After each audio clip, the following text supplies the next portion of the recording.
bulan muhasabah. Jelas bahwa Rasul menyebutkan hasibu anfusakum qabla an tuhasabu. Hisablah diri kita sebelum kita dihisab oleh Allah. Pasti akan dihisab. Enggak ada yang lewat. Pasti semua akan dihisab. Maka sebelum kita dihisab oleh Allah, hisablah diri kita sendiri. Apakah kita sudah cukup ketika dihisab oleh Allah? Banyak hal yang harus kita evaluasi diri, hisab diri dari sisi iman dan takwa kita, dari sisi umur kita, dari sisi harta benda kita. Khusus dari harta kita, kita akan dilihat dari mana dan untuk apa. Dari mana kehalalannya, untuk apa kemanfaatannya. Jadi jangan bangga begitu. Assalamualaikum warahmatullahi wabarakatuh.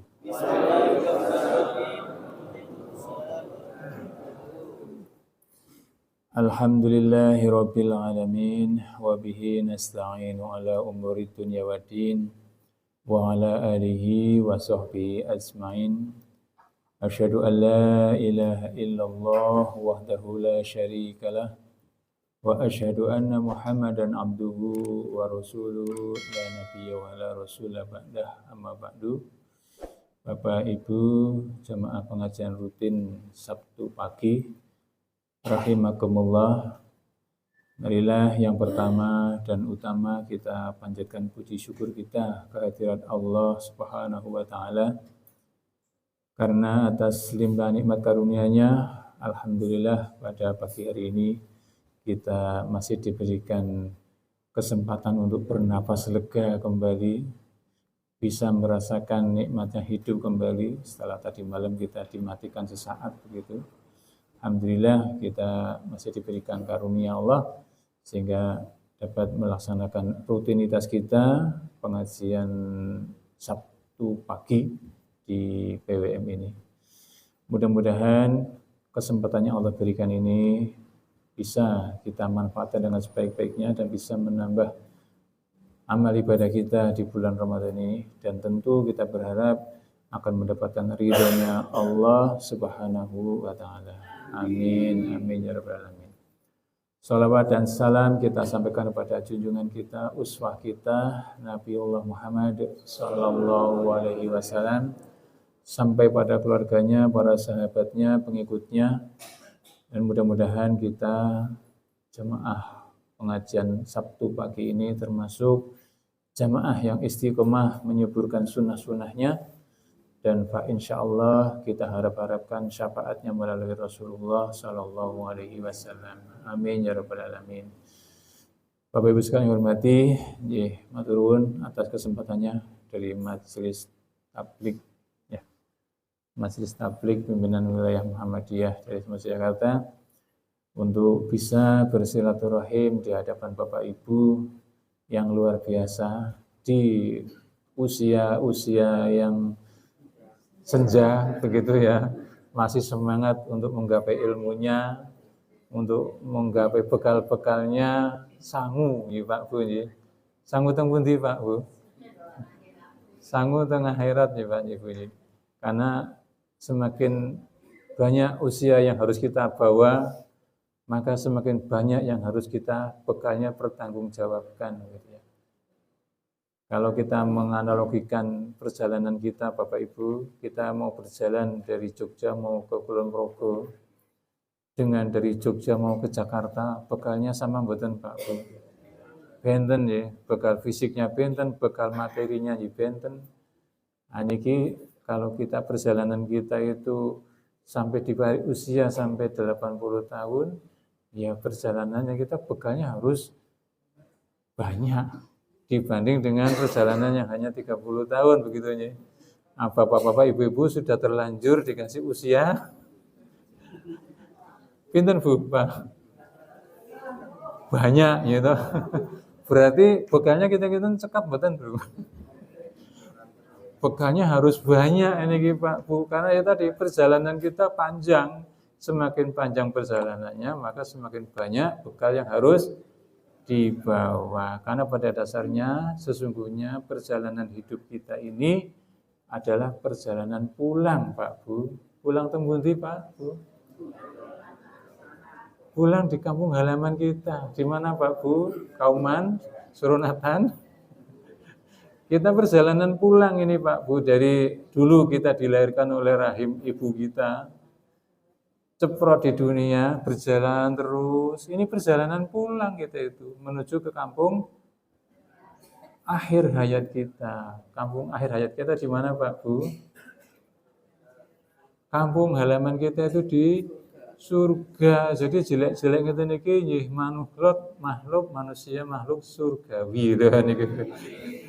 Itu Pak Bu, kita itu makhluk dari golongan kampung surga. Nek teng Yojo niku nggih turunan darah biru, Kauman ngoten nggih. Nampa kota gede ngoten niku. Kita itu aslinya kampung surga, surgawi. Sehingga kita diturunkan di dunia ini sesungguhnya adalah sebuah perjalanan menuju Nah, ini kita kadang-kadang tidak sadar perjalanan kelingannya menuju kemana saja, gitu Pak Bu. Buatan kelingan perjalanan itu kita pulang ini sesungguhnya, bukan menuju ke kampung apa ke tujuan tertentu, tapi pulang menuju kampung halaman kita. Gandeng dolali niku nek awake iki perjalanan sak temene adalah perjalanan pulang. Maka tidak sedikit perjalanan ini diliputi dengan kemaksiatan-kemaksiatan, kedoliman-kedoliman. Karena lupa hakikinya kita perjalanan ini perjalanan pulang. Kalau perjalanan pulang mesti yang dalam benak pikiran kita boleh mboten macam-macam, golek oleh-oleh. Nah, oleh-oleh niku nggih amal ibadah yang sebaik-baiknya. Karena kata Rasulullah, ad-dunya mazra'atul akhirah, bahwa dunia itu tempat bercocok tanamnya akhirat. Barang siapa yang bercocok tanamnya dengan bibit-bibit yang baik, maka nanti di akhirat akan mengetamnya, akan memanennya dengan memanen yang baik-baik. Maka barang siapa yang menanam dengan kejelekan-kejelekan, ya besok panennya kejelekan. Sebagaimana yang Allah sebutkan di dalam Al-Quran, in ahsantum li anfusikum wa in asatum falaha. Bahwa sesungguhnya kebaikan-kebaikan dalam perjalanan pulang kita di dunia ini nanti pasti akan kembali kepada diri kita sendiri. Dan kejelekan, kejahatan yang kita kerjakan di muka bumi ini pasti akan kembali kepada diri kita sendiri. Jadi jangan bangga ketika berbuat kejahatan di dunia kok ora konangan. Bangga, wah hebat aku ya, ngarang ngerti gitu. Nah, jangan bangga. Sebaliknya, ketika kita berbuat kebaikan, kita menolong tetangga kita, sesama kita, juga jangan sombong. Itu bukan untuk orang lain, karena itu untuk diri kita. Ini Bapak sekalian, jadi kadang-kadang kita lupa bahwa perjalanan kita ini perjalanan untuk pulang yang harus membawa bekal yang cukup dan banyak sesuai dengan lamanya perjalanan. Bapak Ibu sekalian yang saya hormati, ini prolognya nih Pak Bu, prolognya bahwa kita perjalanan pulang. Jadi harus siap-siap bahwa oleh-oleh yang harus dipertanggungjawabkan. Allah Subhanahu wa taala memberikan kesempatan pertemuan kita di bulan Ramadan ini. Alhamdulillah kita masih diberikan kesempatan kesehatan ya, sanajan sepuh-sepuh nek sehat. Kita Pak Bu, ya nom-nom ning loro ya kathah. Ya mboten saniki tiyang nem-nem usiane 40 tahun niku sakit darah tinggi, kemudian diabetes, kencing manis, ginjal cuci darah nggih kathah. Nek mboten pirdados monggo teng griya sakit kin kula. Pasien hemodialisis, Pak. Pirsa hemodialisis nggih. Cuci darah. Cuci darah niku saniki teng umur-umur selawe tahun biasa. 40 tahun biasa.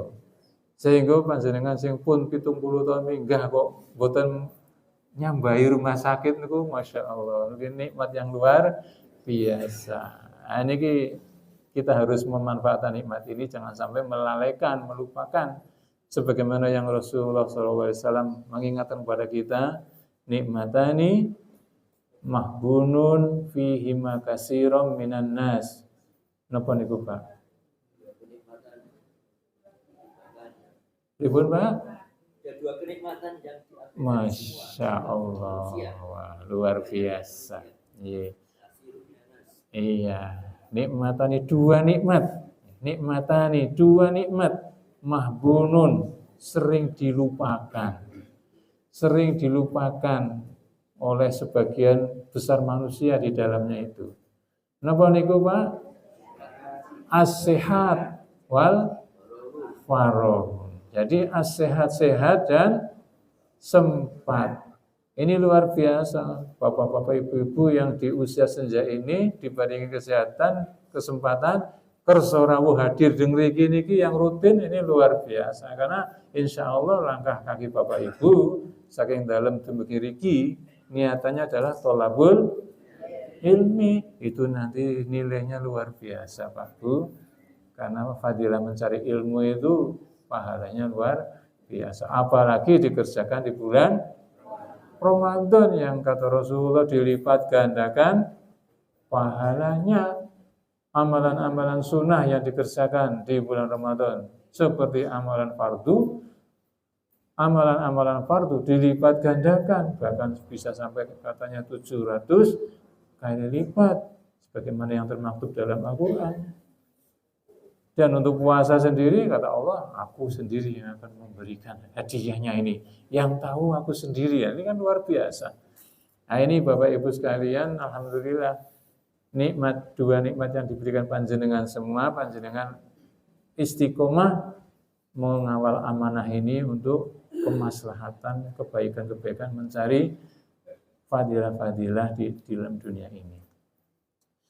Bapak Ibu sekalian yang hormati, puasa pada hakikatnya adalah momentum yang sangat bagus untuk bulan-bulan pendidikan kita, tarbiyah kita. Bulan-bulan muhasabah untuk introspeksi pada diri kita. Ya, karena bagaimanapun juga yang namanya pendidikan ini tidak akan berhenti sampai akhir hayat kita. Kita tetap belajar, terus belajar. Fasilitas Ramadan setiap tahun ini memberikan kesempatan bagi kita untuk mengevaluasi sebagai bagian dari proses pendidikan. Sehingga tadi untuk mencari bekal yang banyak dengan adanya fasilitas Ramadan tiap tahun ini, maka kesempatan kita untuk memperbaiki diri dari Ramadan ke Ramadan berikutnya akan lebih baik. Karena pada dasarnya Ramadan ini di samping fasilitas untuk pendidikan dan muhasabah juga sebenarnya merupakan fasilitas untuk investasi kita, Bapak Ibu sekalian. Investasi kita. Ya, kita mulai dari pendidikan ya Pak, ya. Dari pendidikan jelas. Ini sarana yang baik untuk melatih apa Pak? Melatih menjaga emosi kita. Melatih menjaga batin kita, rohani kita. Karena ketika di luar bulan Ramadan barangkali emosi kita meledak-meledak. Anaknya rada ngayal sidik, pun rada bengok, nggih Pak nggih. Pasangan kita kadang-kadang ramanut, yo emosinya langsung munggah. Nah dengan bulan Ramadan ini kita dilatih menahan, Bapak Ibu. Menahan yang jelas, menahan dari lahiriah dan menahan batiniah. Nah tentu fasilitas ini sangat bagus untuk menjaga amarah-amarah kita. Karena setiap amarah itu pasti akan mengajak kepada kejelekan. Sebagaimana yang Allah sebutkan di dalam Al-Quran. Apa Bu?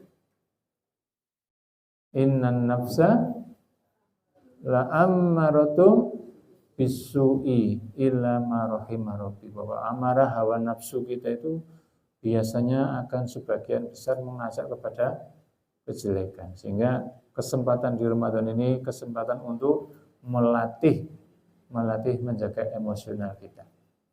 Yang kedua adalah melatih kedisiplinan, Bapak Ibu sekalian. Melatih kedisiplinan jelas.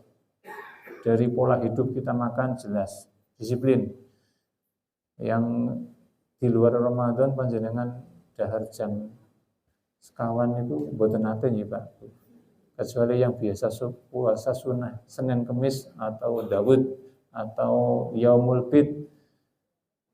Ini yang mboten biasanya jarang dahar kok jam sekawan. Keporo kadang-kadang sarapan enjing jam 11 enjing. Ini betul Pak Bu. Kadang-kadang sok lali. Nah ini kesempatan kita untuk melatih kedisiplinan. Demikian juga dalam hal beribadah. Nek di bulan Ramadan itu subuh-subuh saat dari adzan pun sampai tidak ke masjid. Ini betul. Saat dari adzan pun berduyun-duyun. Biasanya nek riyin nek tahun niki kaya rada sudo niki Pak. Tahun niki semangat untuk beribadah ke masjid kayaknya kok saya lihat dari masjid ke masjid itu kok mboten segayang tahun-tahun sebelumnya. Saya nggak ngerti di masjidnya Bapak Ibu sami mboten Pak Bu. Sami nggih. Ada apa ini? Jangan-jangan mendekati hari akhir ini. Mendekati hari akhir ini karena semangat untuk beribadah kok benten gitu loh. Saya dari hari pertama puasa Ramadan, masjid kampung saya subuh mawon mboten kebak. Ternyata hari kedua saat ceramah di masjid yang lain sama. Hari ketiga sampai tadi malam saya lihat sama. Ini ada fenomena apa ini di Indonesia ini? Semangat untuk berjamaah di masjid kok tidak segayeng gairohnya ketika tahun-tahun sebelumnya. Nah ini untuk melatih kita Ramadan ini bagi yang masih istiqomah ya Pak Bu. Bagi yang masih istiqomah ini latihan untuk menjaga, membiasakan diri kita melaksanakan ibadah dengan yang terbaik di awal waktu berjamaah dan di tempat yang terbaik. Pada dasarnya ketika kita melaksanakan ibadah sholat yang terbaik ini kalau kita analogikan ketika kita makan misalnya Pak Bu, misalnya makan ini. Bapak Ibu kalau dahar makanan yang masih seger niku lebih nikmat mana Pak dibanding dengan yang sudah basi, yang seger. Ini makanan baru dimasak, ya anget-anget selemet-selemet begitu ya. Di dahar sareng-sareng lawe tempe lebih nikmat mana dibanding makannya sudah lewat, kemudian lawe rempul ati ning dhewe. Enak pun di Pak Bu. Walaupun lawe kayak tempe, gitu. Walaupun lawe ini gereh, ning saking gandeng isi seger, isi melenget gitu, tur gayeng rame-rame. Nikmat mboten? Nikmat dibanding lawe sate napa rempul ati ning wis basi tur dhewe, tur le dahar nang WC. Kita nikmat pundi nek jenengan dahare teng tempat makan yang nyaman, kemudian sareng-sareng isi seger. Ini sami kados salat kita. Kalau kita salat di awal waktu di tempat yang terbaik yaitu masjid, kemudian dilaksanakan secara berjamaah, itu kalau kita nikmati itu lebih nikmat rasanya kita melaksanakan ibadah dibanding kalau sholat sendiri di rumah telat meneh. Sholat duhur jam 2:30 misalnya itu. Ini kan hambar rasanya. Ini bisa kita rasakan pada dasarnya. Nah di bulan Ramadan ini kesempatan untuk melatih kita, membiasakan yang terbaik untuk melakukan ibadah-ibadah sebagai bagian dari rasa syukur kita hamba Allah untuk mengabdi kepada Allah Subhanahu wa taala. Ini latihan kita, latihan mengelola batin, latihan menjaga rutinitas yang terbaik, baik dari rutinitas harian, biasa harian rutin seperti makan dan minum dan sebagainya, kemudian ibadah. Nah sekarang yang berikutnya, di samping tadi untuk bulan tarbiyah, bulan muhasabah. Jelas bahwa Rasulullah menyebutkan hasibu anfusakum qabla an sabu. Hisablah diri kita sebelum kita dihisab oleh Allah. Pasti akan dihisab. Nggak ada yang lewat. Pasti semua akan dihisab. Maka sebelum kita dihisab oleh Allah, hisablah diri kita sendiri. Apakah kita sudah cukup ketika dihisab oleh Allah? Banyak hal yang harus kita evaluasi diri, hisab diri dari sisi iman dan takwa kita, dari sisi umur kita, dari sisi harta benda kita, dari sisi apa lagi Pak? Ilmu-ilmu kita, dari sisi apa lagi Pak? Bu? Yang harus kita hisab untuk menyiapkan diri kita. Khusus dari harta kita, kita akan dilihat dari mana dan untuk apa. Dari mana kehalalannya, untuk apa kemanfaatannya. Jadi jangan bangga Bapak Ibu ketika Bapak Ibu jadi orang kaya raya. Jangan bangga, jangan sombong, karena semakin banyak harta yang dibawa, semakin banyak yang bisa. Kalau kita analogikan, contohkan lagi Bapak Ibu sering jalan-jalan di mall dulu, kalau sekarang mungkin jarang ya Pak ya, malah mboten nate gitu. Nek dulu panjenengan teng mall niku mesti lewat kasir gitu. Iya mboten Pak Bu. Panjenengan antri teng kasir nek di depan jenengan mbokto sak keranjang barang-barang ngoten niku dangu mboten lewate. Dangu jenengan nggawa tisu siji gitu. Jenengan nggawa tisu siji ning antri nang kono ndadak ngenteni tiyang sing nggawa sak keranjang. Dangu niku teng kasire dunya. Dadi benjing nek jenengan teng akhirat barangnya sing dibukto sak keranjang niku nggih antrine banyak niku. Jadi mboten usah bangga sing kaya raya, hartanya banyak. Boleh bangga kalau kemanfaatannya sudah sesuai dengan syariatnya, tuntunannya. Bangga dalam artian bukan untuk sombong, tapi bangga paling tidak tenang bahwa kita amanah menjalankan apa yang sudah menjadi kewajiban kita.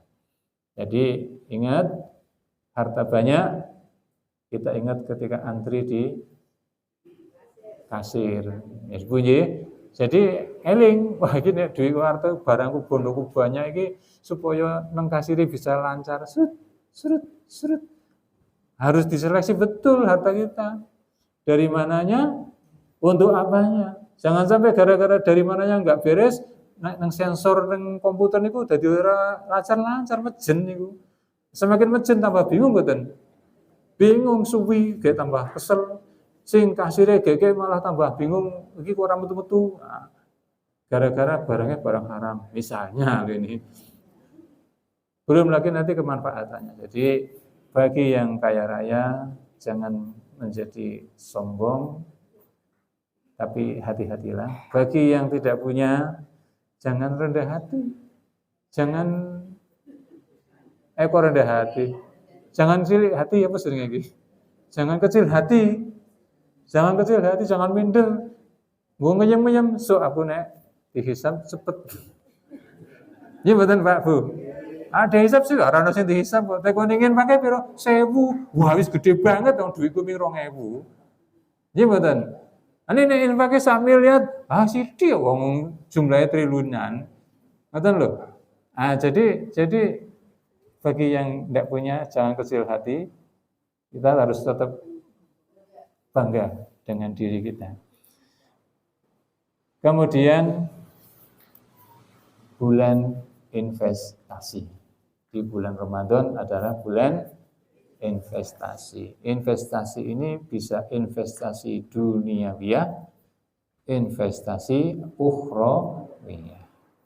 Apa puasa ini kok investasi dunia, Pak Bu? Ada sebuah hadis yang beberapa ahli ulama menyampaikan hadis ini hadis yang kurang kuat atau dhaif, yang bunyinya saumu tasihu, ya, saumu tasihu, berpuasalah kamu sehingga kamu sehat. Ya, ini memang beberapa menyatakan ini hadisnya dhaif. Tapi bagi Muhammadiyah dengan konsep-konsep burhani, bayani, irfani ini bermakna dari sisi ilmu Pak Bu. Dari sisi ilmu bahwa puasa itu ya insya Allah kita bisa sehat.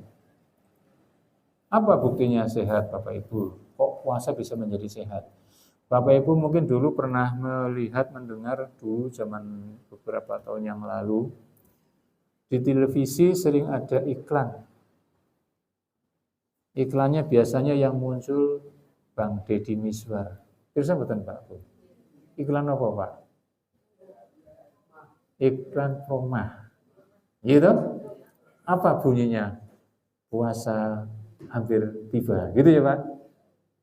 Jangan takut, ada Promah. Gitu ya? Ini iklan apa menyesatkan Pak ini? Menyesatkan ini. Kalau kita kaji ke hadis tadi, saumutasihu, ini enggak benar loh. Seolah puasa kok marahnya sakit sehingga jangan takut, ada ini. Alhamdulillah kayaknya iklan ini, walaupun saya nggak ngerti karena saya jarang lihat TV sekarang. Ada nggak Pak? Iklan masih ada nggak? Kayaknya nggak ada ya. Ini iklan yang menyesatkan bahwa seolah puasa kok menyebabkan sakit Padahal kalau kita kaji Pak, kita teliti, mari kita cermati Pak. Apa itu Pak? Bukan mamah lo ya. Oh ini bapak-bapak sakit mamah beda ini. Nah, ini beneran. Napa sakit niku? Itu sakit lambung. Lambung niku organ pencernaan pertama yang berfungsi untuk mencerna makanan. Kerjanya mencerna bagaimana Bu? Kayak mesin. Iya betul. Gitu, kayak mesin bergerak begini. Nah, lambung ini bergerak terus untuk mencerna makanan secara mekanik setelah mulut. Ya, di mulutnya jadi tercerna secara mekanik dengan gerakan gigi geligi kita. Kemudian di lambung campuran antara pencernaan mekanik dan kimiawi. Jadi ada enzim-enzim di situ. Nah, sakit lambung itu adalah iritasi pada dinding lambung. Iritasi, jenenge iritasi, bukan irit-irit Ibu ya. Nah, irit ki beda. Irit ki jenenge gemi. Iritasi itu apa ya? Iritasi ngikis-ngikis lah gitu ya. Iritasi gerus-gerus gitu ya Pak ya. Ya, iritasi dinding lambung, dinding mukosa lambung itu diiritasi. Siapa yang mengiritasi? Satu, bisa faktor makanan. Dua, bisa faktor zat-zat iritan yang dikeluarkan oleh tubuh kita. Makanan apa? Makanan-makanan yang sifatnya merangsang, seperti kecut, seperti pedas. Ini merangsang tubuh untuk mengiritasi dinding lambung. Nah, kalau iritasi dampaknya adalah luka pada dinding lambung. Kalau akibatnya luka, kalau Bapak nanti gabungan sakit luka di lutut ngapa di siku, pernah boten Pak Bu? Pripun Pak? Boten namung nyeri, sembuhnya. Kenapa Pak? Karena gerak-gerak terus. Kita luka di lutut, di siku sini misalnya atau di lutut, lukanya baru mau kering, gerak lagi, sobek lagi, meletek lagi, ya betul. Gerak terus sehingga lukanya nggak sembuh-sembuh. Sama halnya ketika luka itu terjadi di dinding lambung. Karena lambungnya bekerja terus-menerus 24 jam. Coba kita lihat pagi sarapan, misalnya tak boten puasa, jam itu dahar, gitu. Lambungnya bekerja enggak? Bekerja, yang dimakan boten namung telur ini macam-macam, gitu. Sarapan mohon pun macam-macam. Mangke jam 10 kok miris-miris nyemilannya boten namung kacang, gitu. Duren. Mangke jam 12 ngerolasan sore snack melih ndalu dahar malam, bahkan kadang-kadang sebelum tidur karena takut malamnya kelaparan diseseli rumiyin. Nggih mboten? Jenengan saged sare ning lambung jenengan kerja. Kira-kira Pak, kita kalau ada luka di situ, kapan sembuhnya Pak? Wong dalu dong iso nggo istirahat, tinggal memperbaiki sel-sel sel-sel dinding lambung, dipaksa kerja juga, ada makanan yang masuk. Mau sembuh, luka lagi. Mau sembuh, luka lagi. Maka praktis obat mahnya laris. Di luar bulan puasa malah laris. Karena memang ya kerjanya kontinu. Nah, kalau bulan puasa kan dipaksa tidak makan. Tidak makan dan tidak minum selama berapa jam, Pak Bu? Kurang lebih 13 jam ya kalau di Indonesia. 13 jam, 13 lebih sedikit lah, 13 setengah. Kita dipaksa, lambung kita istirahat. Tidak bekerja, karena nggak ada yang dicerna. Nah, kesempatan ini dimanfaatkan oleh lambung untuk recovery, Pak. Perbaikan sel-sel pada dinding lambung. Sama halnya kalau panjenengan gadah motor napa mobil lah. Nek motor mobil niku nek 3 bulan mboten diservis napa setengah tahun mboten diservis aja tumpakane mboten penak to, Pak. Nek mboten 1 tahun mboten diservis ya iso blepek gitu. Di samping mesinnya rusak ya tumpakane enggak nyaman gitu. Ini ya organ-organ kita juga butuh istirahat. Dengan berpuasa, kita dipaksa lambungnya kosong, sehingga memberi kesempatan untuk recovery perbaikan sel.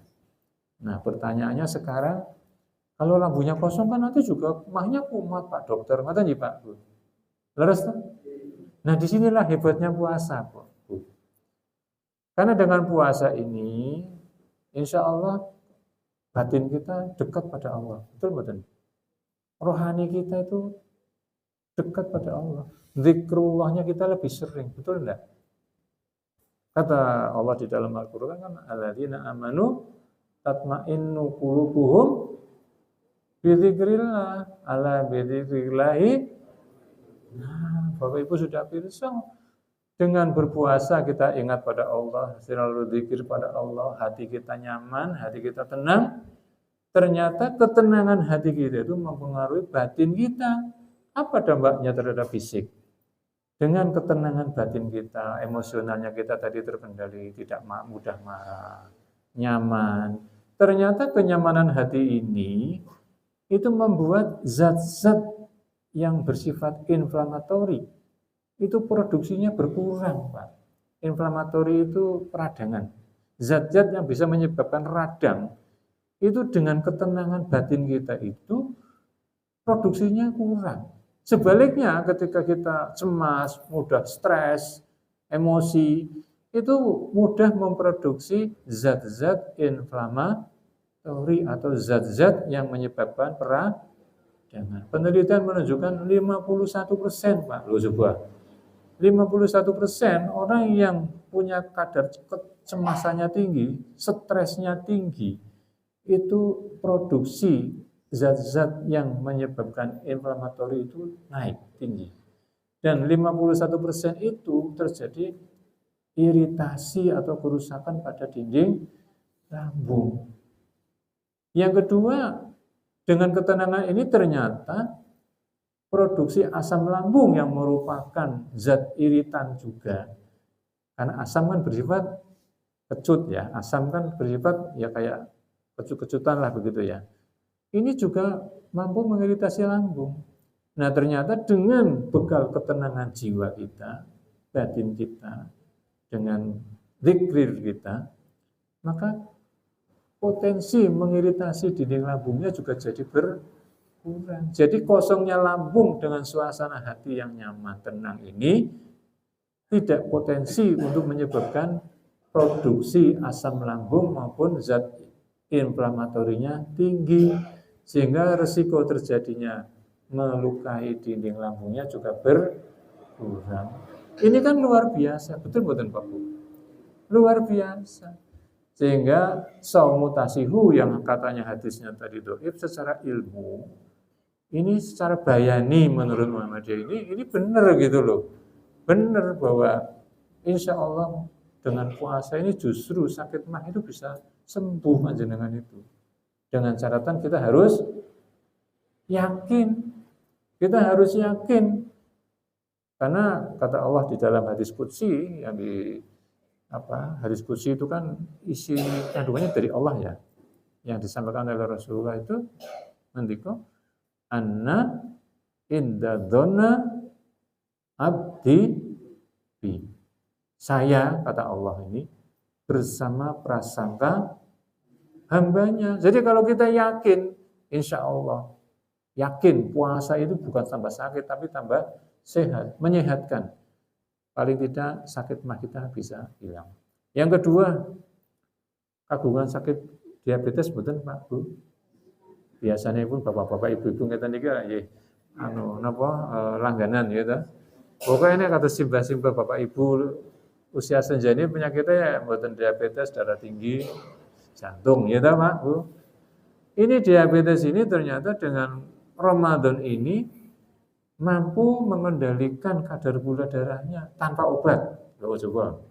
Pun sing jenengan kagungan diabetes nek siam cek gula darahnya jam 12 siang. Insya Allah darahnya enggak tinggi, gula darahnya. Siam mboten Pak? Kagungan gedis mboten? Gada. Ini titik. Mangke nek gada cobi jenengan cek jam 12 napa jam 1 ngoten niku. Insya Allah gula darahnya itu tidak tinggi, Pak. Tanpa obat. Lah, penak banget niku. Gratis. Entuk pahala. Golek oleh-oleh lho coba. Wis gratis oleh-oleh, enak, nyaman, sehat. Kok abot. Ini suatu fasilitas yang Allah berikan buat kita semua. Maka perlu kita syukuri dengan catatan kita yakin. Cuman Pak Bu, untuk penderita diabetes ini memang harus hati-hati.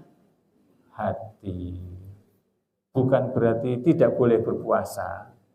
Cuman boleh berpuasa harus waspada. Apa waspadanya, hati-hatinya? Bahwa ketika panjenengan diabetes yang biasa menggunakan obat-obatannya rutin, misalnya sehari 3 kali oral diminum, yang minumnya polanya dirubah, biasanya pagi, siang, malam, habis makan. Ini polanya dirubah, ngenyang sama Pak dokternya 2 kali saja, bar sahur kali bar buka. Ning bukane ya ampun balas dendam. Jenengan diabetes gandeng bar puasa 13 jam, bukane terus sak kayang-kayange ya. Niku nggih mboten sae. Buka yang normal ngoten niku sesuai dengan tuntunan. Insya Allah dengan 2 kali obat insya Allah cukup lah. Dengan catatan ketika panjenengan siam jam 12 atau jam 3 sore atau jam 4 sore kok buyer, keringet dingin, lemes, batalkan Bu. Batalkan. Jangan gaya nih, wah sak jam nih, kuat lah, mau 10 jam kuat kok. Ini nggak ada sak jam kok. Nah ternyata itu kondisi hipoglikemi atau kadar gulanya yang terlalu rendah. Ini jauh lebih berbahaya. Jauh lebih berbahaya. Maka batalkan saja. Insya Allah maklum, Allah rukhsah bagi kita. Wa man kana minkum maridun, itu boleh berbuka. Jangan khawatir, ning besok diganti. Kalau enggak kuat ganti, bayar fidyah. Gampang tuh, penak banget niku. Terus kita saged ngitung awake dhewe lah. Ketoke bar bodho ya ora kuat iki wong jenenge diabetes itu penyakit abadi gitu ya. Yang mungkin agak susah sembuh sempurna, yang kecil kemungkinan bisa mengganti, ya bayarlah dengan fidyah. Ini yang bisa kita nilai diri kita dengan konsultasi pada dokternya. Artinya tapi secara normatif, pasien diabetes dengan puasa ini bisa mengatur kadar gula darahnya tanpa obat. Belum lagi yang punya gabungan darah tinggi. Niki sinau reyin Bu ya, sinau dokter Ibu ya. Kersa ta? Iya sinau dokter, sinau agama pun biasa panjenengan. Insya Allah dapat pahala Pak Bu, mboten bakalan terus yo. Lagi materi ini materi dokter ora entuk pahala, mboten, tetap asal pahala. Keporo pahala kali paha gitu. Angsal pahalanya tuh angsal pahanya gitu maksudnya. Pahanya karena terus jadi sehat gitu loh. Jadi darah tinggi juga insya Allah dengan puasa ini paling tidak dengan mengatur pola makan yang benar, maka darah tinggi kita akan terkendali tanpa obat. Latihan Pak Bu. Insya Allah saya tuh diabetes Pak. Terdeteksi pertama saat COVID. Saat COVID saya kena diabetes itu. Sempat injeksi insulin selama setahun. Kemudian saya coba dengan kelola Senin Kemis Pak. Hanya Senin Kemis Pak ini. Senin Kemis. Jadi insya Allah dengan Senin Kemis ini saya bisa mengatur kadar gula darah. Alhamdulillah Senin Kemis tanpa obat bisa. Kadarnya enggak tinggi. Dan Selasa, Rebunya dengan mengatur pola makannya seperti berpuasa. Tidak berpuasa, cuman makannya seperti berpuasa, diatur polanya. Ternyata kadar gulanya juga bisa terkendali tanpa obat. Sampai sekarang Alhamdulillah tanpa obat. Padahal kalau kita sudah dicap diabetes, pokoknya bayangan kita bendino munjuk obat, nopo suntik ben dinten. Wonten sing suntik sehari 3 kali, wonten sing suntik sehari sekali. Pokoknya bayangan kita obat lan obat. Nah, insya Allah dengan puasa ini latihan kita, termasuk darah tinggi. Darah tinggi ini faktor emosi sangat dekat, sehingga juga dengan emosional yang terkendali, maka darah tinggi juga bisa terkendali.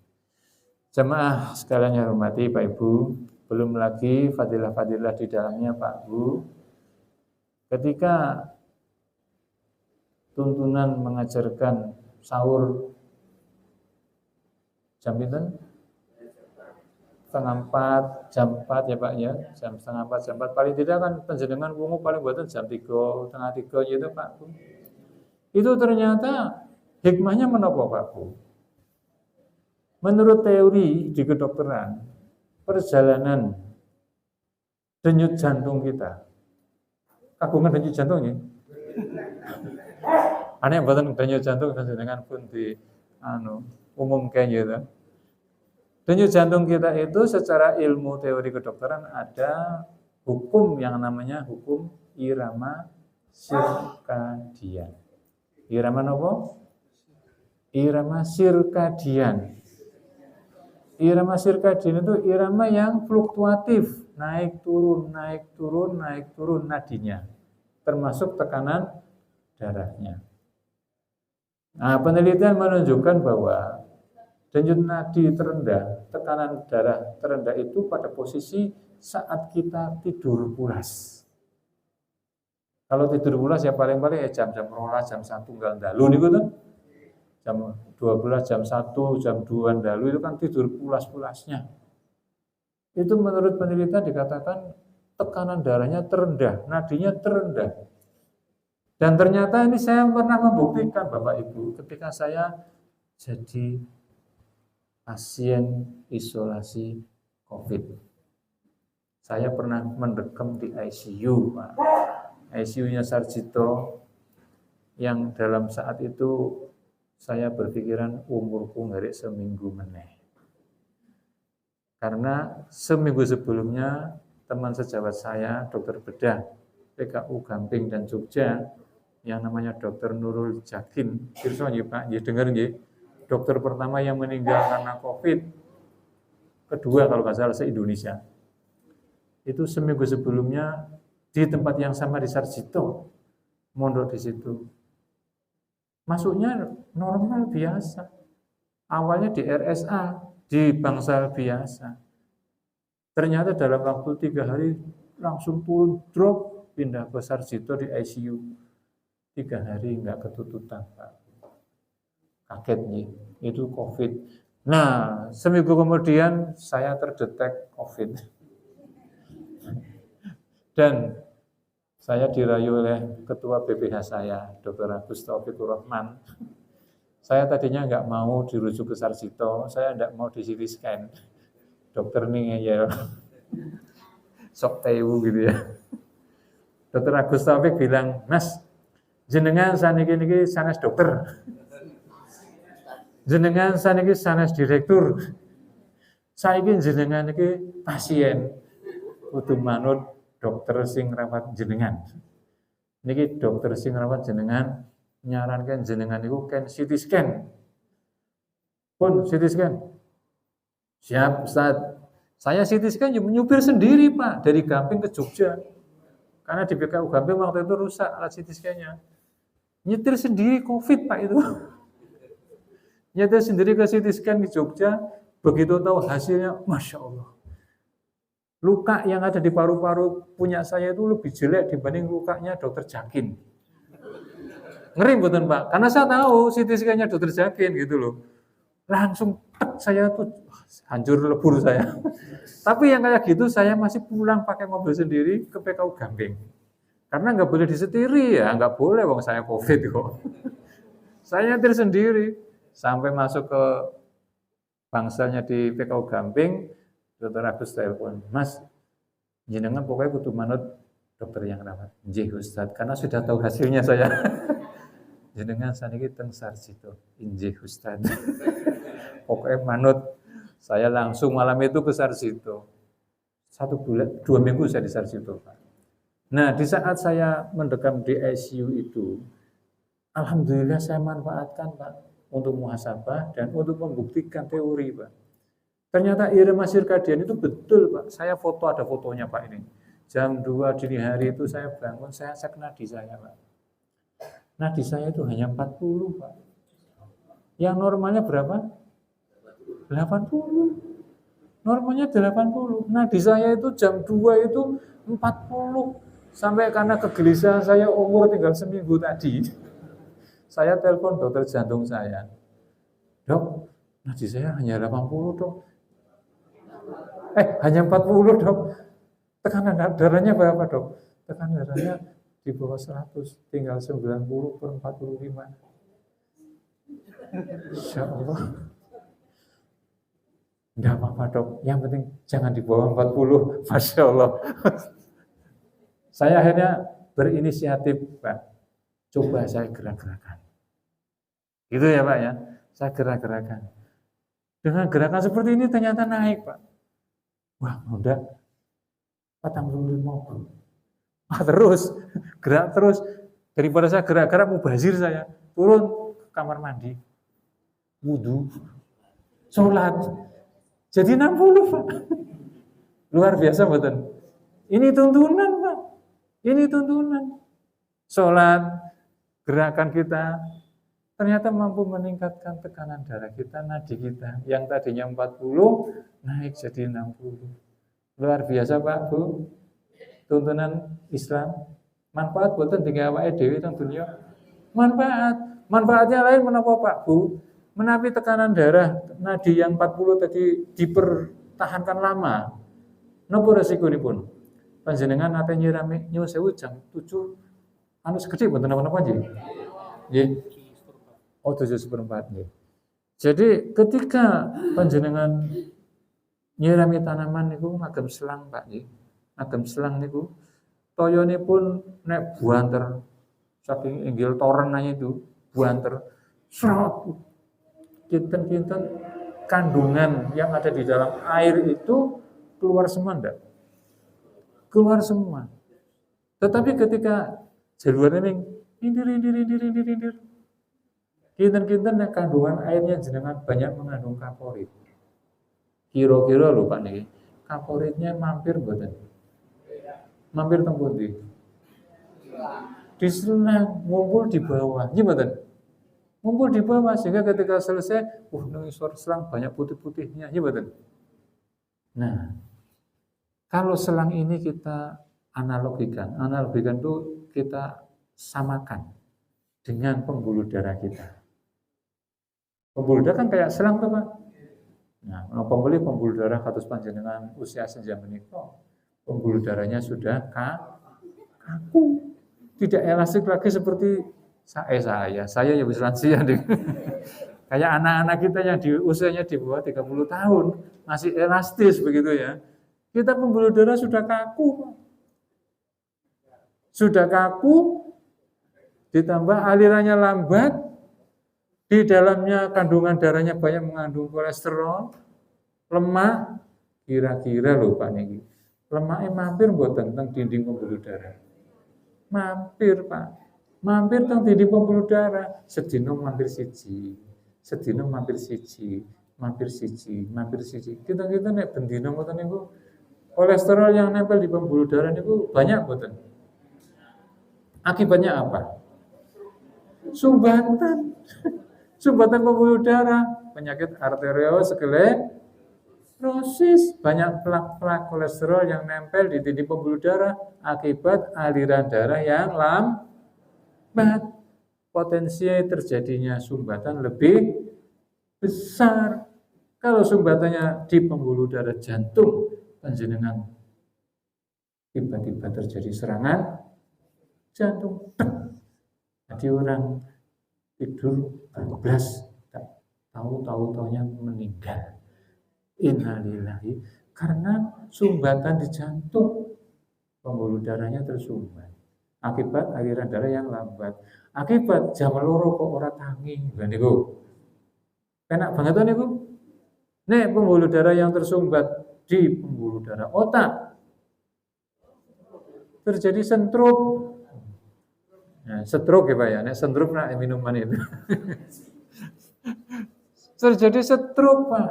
Stroke sumbatan pembuluh darah akibat aliran darah yang lambat.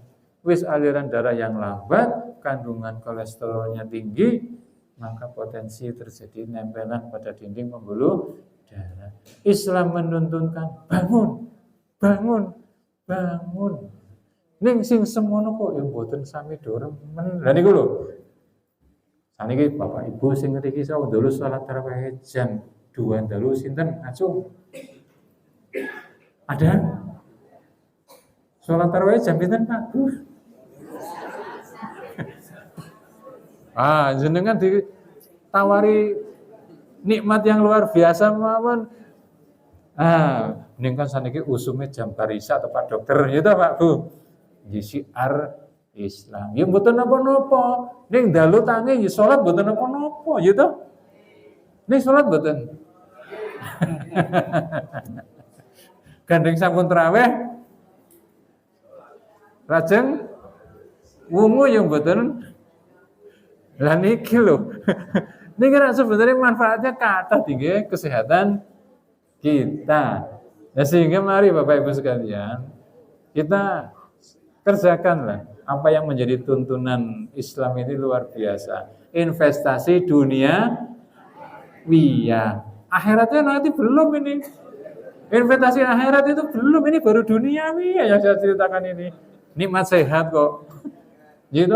Nah, nang akhirat boten butuh nikmat sehat kok jenengan niku sehat terus. Tur boten wonten kados panjenengan nang surga ngeten iki. Gitu. Boten wonten kados panjenengan nang surga. Jenenge rambut putih-putih ngeten iki pun boten-boten ya Pak. Hari gua pun wis 66 kabeh. 66 kabeh, tur nek ibu-ibu ya 66 kabeh tur perawan terus. Lho niku. Perawan terus, Bu. Wah, enak banget niku. Dados niki baru nikmat dunia. Nikmat dunia mawon nilainya sudah kita dapatkan luar biasa. Apalagi nikmat akhirat. Nah, ini investasi akhirat.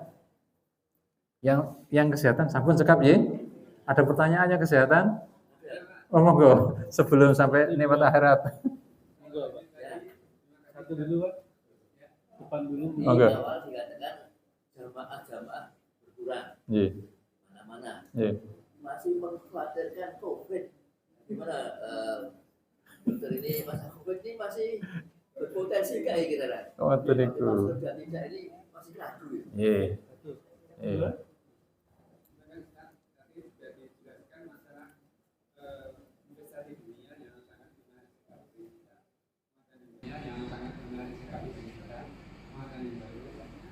Tadi kita belum di situ kayaknya di soal mohon maaf demikian kemudian kita doa kita kemudian mandi bagaimana mengangkat mandi pada waktu jam 3 melaksanakan sholat Nggih. Buat dulu sekalian. Nggih, satu menika dulan menika nggih. Monggo, Pak. ya terima kasih Pak. Kedua lagi begitu. Oh ya, nanti nomor kedua ya. ya. Tadi disebutkan bahwa berpuasa itu menyebabkan orang sehat. Apakah ada penelitian di mungkin mayoritas Muslim, kemudian ada mayoritas non Muslim? Nah, apakah ada penelitian yang membuktikan bahwa orang Islam itu mayoritas sehat? Nggih. Lanjut atau Nggih, saya jawab dulu ya, Pak ya. Nanti saya lupa. Karena al insanu ma'al khoto wa nisyan, nanti saya lupa. Saya jawab dulu Pak sinten, Pak? Pak Widodo. COVID itu dinyatakan bebas COVID itu tahun 2022 itu sudah bebas. Artinya sebenarnya kita merasakan ibadah bisa seperti semula itu 2020 sudah kelihatan, Pak. Sudah kelihatan 23 maaf. Dinyatakan bebas COVID itu 2023. Itu sedang apa ya? Antusiasnya kita setelah ditahan lama nggak beribadah berjamaah. Maka sebenarnya tahun 2023 itu sudah kelihatan luar biasa. Ini 2024 ini saya kira bukan masalah COVID, Pak. Bukan masalah COVID. Ini masalah pemilu. Itu. Masalah pemilu ini. Betul itu. Mungkin karena sudah puas dengan pemilunya yang curang gitu ya. Gitu, Pak. Pak Widodo. Insya Allah tidak, Pak. Insya Allah tidak. Yeah. Jadi bukan karena COVID saya kira. Yeah. Yang kedua kaitan dengan mandi di dini hari yang jam 3 tadi. Ya secara prinsip mudaratnya jelas insya Allah tidak ada, Pak. Mudaratnya. Kalau manfaatnya insya Allah banyak, Pak. Karena dengan paling tidak dengan gerakan-gerakan tubuh itu minimal tadi menambah aliran darah kita lebih cepat. Sehingga mengurangi potensi timbunan kandungan-kandungan kolesterol yang ada di dalam darah. Minimal dengan gerakan itu. Belum lagi itu nanti ketika kita tersentuh dengan air dingin begitu ya. Pembuluh darahnya jadi menyempit kan. Jadi menyempit. Jadi yang tadinya tekanannya rendah jadi tinggi, Pak. Jadi tinggi. Sehingga sebenarnya tidak ada mudaratnya. Jadi justru malah manfaatnya lebih bisa kita rasakan. Jadi insya Allah mandi jam 3:30 itu, jam 3 itu bagus untuk kita ya. Di samping kita seger badannya, kita sholat itu ya seger ya Pak ya. Beda kalau kita sholat hanya sikat gigi dan wudhu gitu ya. Itu tetap suasana hati, tetap badannya lebih fresh kalau kita mandi gitu ya. Gitu ya Pak ya. Ya, kemudian Pak Zahrawi. Penelitian yang tadi saya sampaikan paling tidak dengan ketenangan jiwa tadi Pak. Spiritual itu kadar zat-zat yang memproduksi inflammatory agent atau asam lambung juga itu menurun Pak. Itu berlaku karena puasa, tentu di bulan puasa kan yang subjeknya tentu orang muslim ya. Nggak mungkin orang non muslim begitu ya. Subjeknya orang muslim bahwa 51% itu dikatakan terjadi penurunan kadar inflamatorik. Nah harapannya dengan penurunan kadar inflamatorik, stresornya turun, rendah, stresnya berkurang, maka asumsinya kesehatan akan kita dapatkan. Karena penelitian juga menunjukkan bahwa ternyata faktor stres ini menjadi penyumbang terbesar terjadinya penyakit. penyumbang terbesar. Jadi bukan makanan dan apa ya rokok itu ya penyumbang lah, tapi didukung dengan stres itu ternyata cukup besar. Ya tadi 51% Pak, angkanya Pak. Nah sehingga memang betul penelitian secara eksplisit yang mengatakan oh sehat itu belum ada. Tetapi dengan faktor-faktor yang terkait itu ada. Sehingga ilmu mengatakan bahwa saumu tasihu itu korelasinya seperti itu Pak. Dengan penurunan faktor-faktor risikonya itu, maka sehatnya insya Allah akan tercapai. Gitu Pak. Monggo. Tinggal dua lagi. Saya nunggu nanti dijelaskan tentang kaitannya puasa dengan tekanan darah dan berat darah. Kita dulunya saya trigliserid dan kolesterol. Yang saya buat trigliserid dan kolesterol. Kaitannya dengan puasa. Yang kedua, satu yang ditanyakan tentang mandi di dini hari atau mandi secara umum itu lebih baik mana dengan air putih dengan yang air hangat. Oh, Cukup dua Pak ya?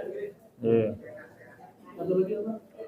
Masih tadi disebut bahwa dengan ini pembuluh darah menyempit. Ini saya salah paham atau memang itu ya menurut penelitian. Ya. Masih. Satu lagi Bapak. Jadi monggo.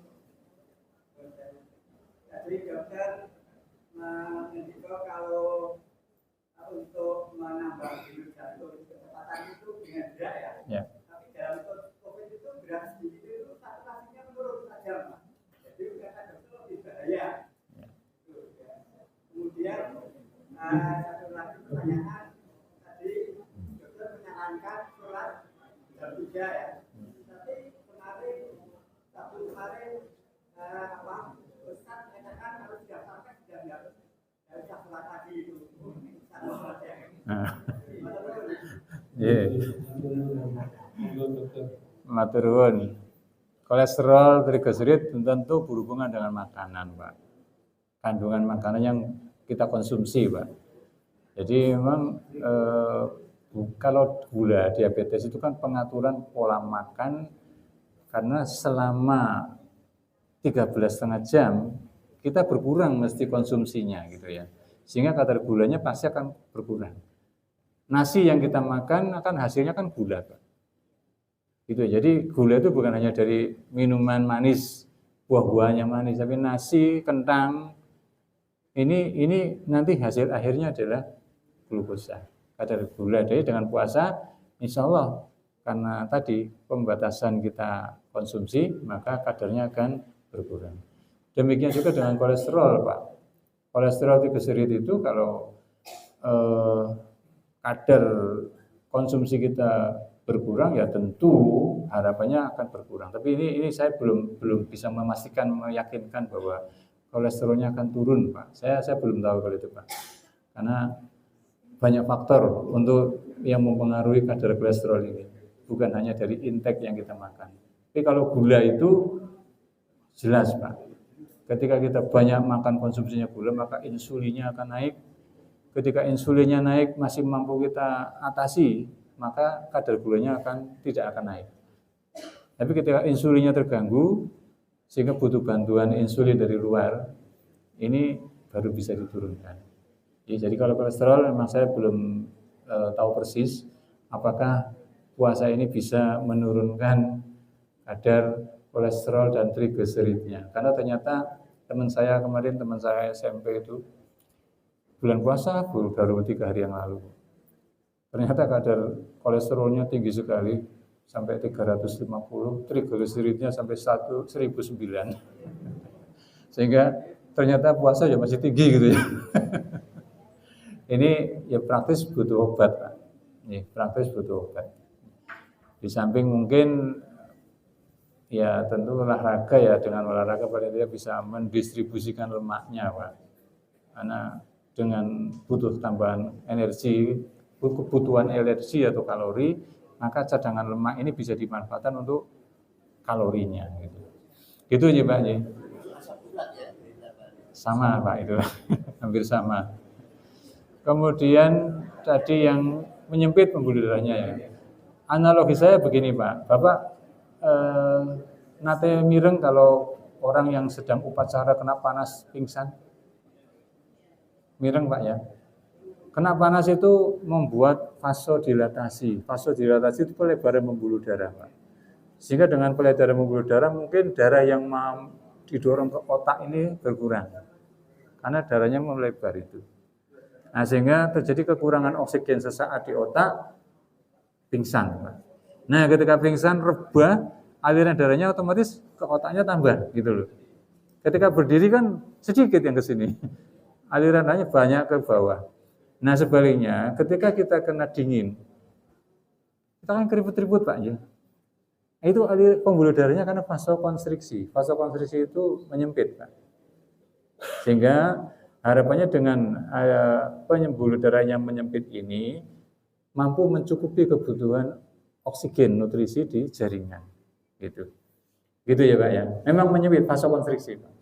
Tapi dalam batas-batas yang normal tentunya. Kalau menyempit terus ya nggak bagus gitu loh. Kalau menyempit terus ya nanti jadi sumbatan, ya kayak orang darah tinggi jadinya. Bisa pecah pembuluh darah. Ngerti ya Pak? Nah, gimana? Kalau itu tergantung Pak. Itu kekuatan kondisi fisik individualistis kalau saya. Kalau sudah terbiasa dengan air dingin tidak masalah. Tapi kalau dengan air dingin gergesi tambah ya jangan dipaksakan. Gitu. Jadi itu relatif kalau itu Pak. Relatif. Gitu ya Pak ya. Yang terakhir apa tadi ya? Oh iya, itu memang teorinya begitu Pak. Bapak pernah cek periksa treadmill? Pernah? Treadmill tahu? Yang gini itu ya. Atau Bapak kalau pas senam, gitu ya. Sering senam? Habis senam biasanya Bapak suruh ngapain? Cek nadi, gitu tuh. Setelah kita bergerak berolahraga, cek nadinya, gitu tuh. Kalau nadinya ada yang lebih dari 100, ngacung, gitu tuh. Ada yang lebih dari 125, ngacung. Ini menggambarkan bahwa gerak itu memang mampu meningkatkan denyut nadi kita. Mampu meningkatkan denyut jantung kita, yang konsekuensinya tekanan darahnya juga bisa naik. Gitu Pak. Tapi kalau pada waktu COVID, Ya. ternyata kalau gerak sendiri, saturasinya menurun. Beda Pak. Nah, itu bagaimana? Beda masalahnya. Jadi gini Pak, ketika kita gerak begini butuh oksigen enggak Pak? Butuh oksigen ya Pak ya. Ketika kita COVID paru-parunya terganggu enggak Pak? Kalau paru-parunya terganggu, kemudian oksigennya tercukupi enggak Pak? Kalau kita paru-parunya terganggu, kemudian gerakannya banyak, sesek enggak Pak? Itu Pak. Kira saja. Sesek Pak. Saya dulu Pak, inilah hebatnya dokter Pak. Bisa mengasesmen kemampuan sendiri Pak. Sampai ya itu kadang-kadang ngayal tadi. Karena sudah bisa mengasesmen sendiri, hati ngayal itu Pak. Jadi saya bisa mengukur kadar saya Pak. Jadi ketika saya nadinya rendah, gitu Pak ya. Ini kan risiko bahaya. Saya butuh untuk menaikkan. Tapi kenaikan saya juga harus dengan kadar-kadar yang harus saya toleransi. Karena paru-paru saya terganggu. Kalau misalnya saya lupa diri, kemudian bablas, ya kekurangan oksigen ya koit Pak. Sami Pak niku. Sami Pak. Makanya ini perlunya monitoring Pak. Jadi ketika kita hati-hati juga pada pasien dengan jantung. Ketika pasien jantung itu kan detak jantungnya kan tidak optimal Pak. Jangan memaksakan diri jantungnya supaya jangan 40 tapi dinaikkan sampai 60. Ternyata jantungnya yang tidak mampu untuk mengkompensasi. Ayo kekurangan oksigen, ya malah berbahaya gitu loh. Jadi tetap tergantung kondisi fisik kita masing-masing dengan bagaimana kita bisa mempertahankan denyut nadi tetapi tidak membahayakan diri kita. Kita mempertahankan denyut nadi supaya risiko terjadinya sumbatan berkurang, tetapi dengan meningkatkan denyut tadi kebutuhan oksigen kita tambah, jantung kita menggeh-menggeh, ya nggak bagus, jangan. Paru-paru kita terganggu, ya jangan. Gitu ya Pak ya. Jadi kembali kepada kondisi fisik kita masing-masing. Ngoten ya Bapak Ibu? Nggih. Ini mau lanjut atau sepakatan dia lanjut mau bener nomor dibener sama lu sepakatan ini itu lu bener lasak ya betul kan setengah walu ini setengah walu Ini nonton apa nih? Oh, anu, ada. dengan pertanyaan biar tambah lengkap. iya Jadi kolesterol jantung atau stroke. Yang asam urat gimana? Sampo ditanglet ke Pak Widodo. Ginjalnya Asam urat itu dengan puasa saya belum tahu ini dampaknya ke kadar asam urat ya Pak ya. Ini turun atau tidak saya belum tahu. Tapi kalau punya asam urat memang betul punya resiko terjadinya gangguan rematik. Yang kalau tidak untung bisa sampai ke ginjal. Betul memang. kurang air kan? Belum tentu Pak. Asupannya Asam urat bukan karena kurang airnya Pak. ginjal. Oh kalau ginjalnya ya. Kalau ginjalnya karena kurang minum, dehidrasi, itu bisa menyebabkan gangguan fungsi ginjal. Makanya tuntunannya ilmu loh Pak ini, sehari semalam itu paling tidak 1,2 liter minum. 1,2 liter itu kira-kira ya 2 botol aqua. Nah ini kalau terjaga itu insya Allah ginjalnya terjaga. Gitu ya Pak ya. ibu-ibu atau yang lainnya dapat dua nggak apa-apa tapi jangan masak jangan tanya minum resep gitu ya tidak cukup mungkin dokter ada yang ingin disampaikan terakhir Saya kira itu baru investasi dunia yang hanya sementara. Itu aja bisa kita rasakan nikmatnya. Apalagi kalau kita menggapai investasi akhirat. Investasi akhirat jelas bahwa puasa dilipat gandakan pahalanya. Insya Allah kalau orang pengusaha bisnis itu investasi itu kan sebanyak-banyaknya mendapatkan produksi. Gitu Pak. Sebanyak-banyaknya mendapatkan penghasilan dengan biaya sesedikit-sedikitnya. Nah, investasi akhiratnya puasa itu kita sebanyak-banyaknya mendapatkan pahala, sebanyak-banyaknya mengurangi dosa-dosa kita. Dan ini fasilitas ada di bulan Ramadan. Yang kata Rasulullah, barang siapa yang berpuasa di bulan Ramadan dan menegakkan bulan Ramadan, ghufira lahu ma taqaddama min dhanbihi. Diampuni dosa-dosanya 1 tahun yang lalu.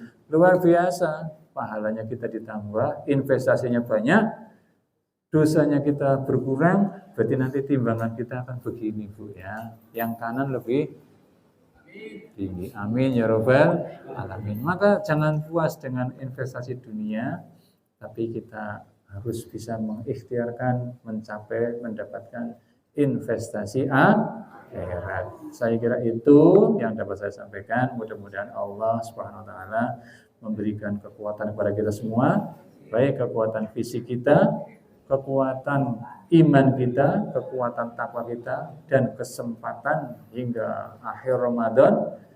Dan tentu kita berharap setelah akhir Ramadan bukan berarti sholat tarawih kita berakhir. Kita lanjutkan dengan sholat malam kita. Syukur-syukur sholat malamnya yang jam 2. Jangan bar-isya. Saya kira itu banyak salah, mohon dimaafkan. Kurang lebihnya saya akhiri dengan wabillahi fi sabilil haq, nasrun minallah wa fathun qarib. Assalamualaikum warahmatullahi wabarakatuh.